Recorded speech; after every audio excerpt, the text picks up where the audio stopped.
In a forgotten corner of a bustling town, nestled between taller, prouder buildings, stood a small, weathered hut. This was the home of a kind woman named Mariam and her young son, Ali. Their life was a tapestry woven with threads of hardship. But also with the stronger, brighter threads of love and resilience. Mariam worked tirelessly, mending clothes for the wealthy merchants. Her fingers often sore, but her spirit was never broken. Ali, a bright and observant boy, would watch his mother, his heart filled with a love as vast as the desert sky.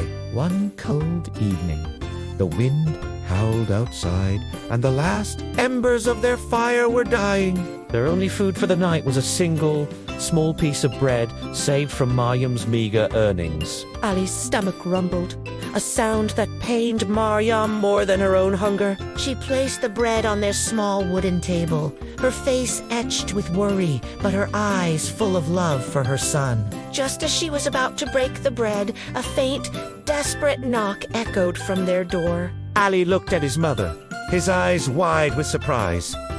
Visitors were a rarity. Mariam opened the door to find an elderly traveler, his clothes tattered, his body frail and trembling from the cold and hunger.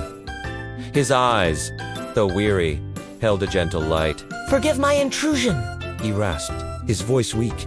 "I have traveled far and have not eaten in days." Could you spare a morsel of food? Mariam's heart ached. She looked at the small piece of bread, then at her hungry son, and then at the desperate traveler. A storm of emotions raged within her. It was a choice between her son's hunger and a stranger's survival. Ali, seeing the conflict in his mother's eyes, gave her a small, reassuring nod. In that silent gesture, he showed a wisdom far beyond his years. With a newfound resolve, Mariam took the bread. She broke it in two, giving the larger, softer piece to the traveler. "It is not much," she said softly, "but please, take it." The traveler's eyes welled with tears. He ate the bread slowly, each bite a prayer of gratitude. He thanked Mariam and Ali profusely before continuing on his journey, leaving them with a quiet blessing. That night, Mariam and Ali went to sleep with empty stomachs, but their hearts were full. They huddled together for warmth, a profound sense of peace settling over their small hut. The next morning, a gentle light streamed through their window.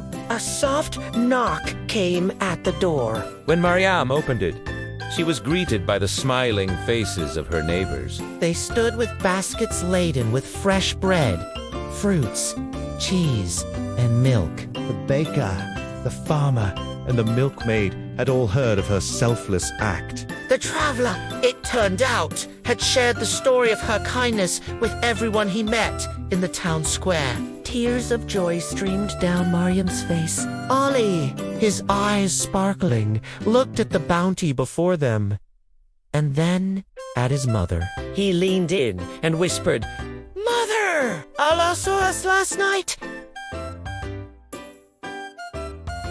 Their small act of generosity had returned to them manifold. Proving that kindness is a light that never fades, and its blessings are as boundless as the heavens.